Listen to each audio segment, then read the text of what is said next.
On lève les yeux et on voit des nuages. Ça arrive presque tous les jours. Ils sont là juste au-dessus de nos têtes, si familiers qu'on n'y prête presque plus attention. Et pourtant, leur vraie nature reste souvent un vrai mystère. Ils font partie intégrante de notre décor quotidien. On aime bien y deviner des formes, mais, soyons honnêtes, on réfléchit rarement à ce qu'ils sont vraiment. Alors la question se pose, sait-on vraiment ce qu'est un nuage? De quoi est faite cette masse qui flotte comme par magie là-haut? Bon, commençons par tordre le cou à quelques idées reçues. Non, ce n'est pas du coton, même si, c'est vrai, la ressemblance est parfois assez bluffante. Et ce n'est pas de la fumée non plus, bien évidemment. La vérité est en fait à la fois plus simple et bien plus fascinante que ça. En réalité, un nuage, ce n'est rien d'autre que de la physique à l'état pur, en pleine action dans le ciel. Dans cette analyse, on va décortiquer ensemble ce phénomène pour comprendre ce spectacle qui se déroule en permanence juste au-dessus de nous. Alors, pour répondre à la question essentielle, qu'est-ce qu'un nuage concrètement? Un nuage, ce n'est pas du tout un objet solide. Il faut s'imaginer une collection visible de milliards, oui, de milliards de minuscules gouttelettes d'eau ou de cristaux de glace qui sont tout simplement en suspension dans l'atmosphère.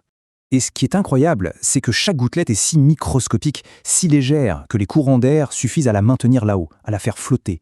C'est donc bien de l'eau, mais sous une forme incroyablement dispersée. D'accord, mais toute cette eau, d'où vient-elle? Pour ça, il faut suivre son incroyable voyage, qui commence depuis le sol. Tout commence avec le soleil. Son énergie chauffe la surface des océans, des lacs, des rivières. Cette chaleur transforme l'eau liquide en un gaz complètement invisible, la vapeur d'eau. C'est ce qu'on appelle l'évaporation. Cette vapeur d'eau monte dans l'atmosphère. Elle est partout autour de nous, mais on ne la voit pas. Le ciel est donc déjà en train de se construire, même quand il nous paraît parfaitement bleu et vide. Et c'est là qu'intervient le vrai secret de leur formation. Comment cette vapeur totalement invisible se transforme-t-elle soudain en une masse que l'on peut voir? Alors voici le point crucial. L'air chaud, qui est chargé de cette vapeur d'eau, est plus léger, donc il s'élève. En montant, la pression de l'air diminue, ce qui lui permet de se détendre, et en se détendant, il se refroidit. Or, l'air froid peut contenir beaucoup moins de vapeur d'eau que l'air chaud. Arrivé à saturation, l'excédent de vapeur n'a pas le choix. Il se condense.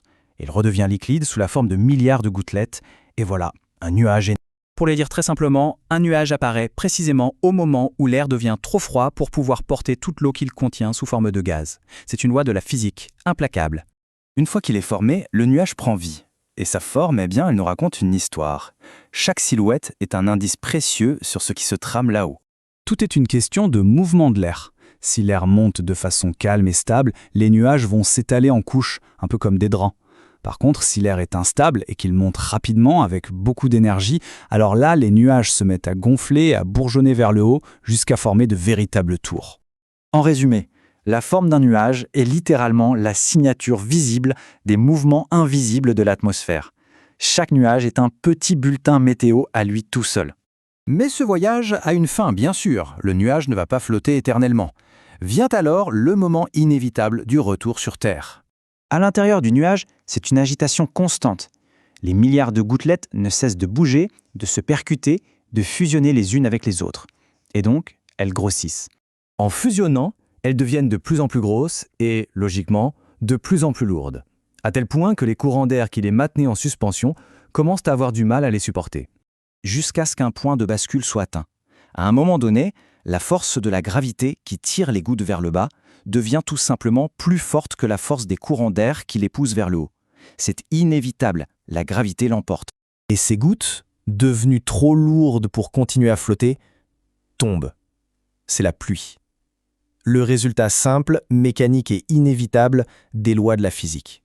Finalement, tout le cycle de vie d'un nuage, de sa naissance à sa disparition, c'est une sorte de danse entre des forces fondamentales. L'énergie du soleil, la température, la pression atmosphérique et bien sûr la gravité. Alors, la prochaine fois qu'on lèvera les yeux, on pourra voir les choses un peu différemment. Le ciel n'est pas seulement beau, c'est un immense laboratoire naturel où la physique se déploie en permanence sous nos yeux.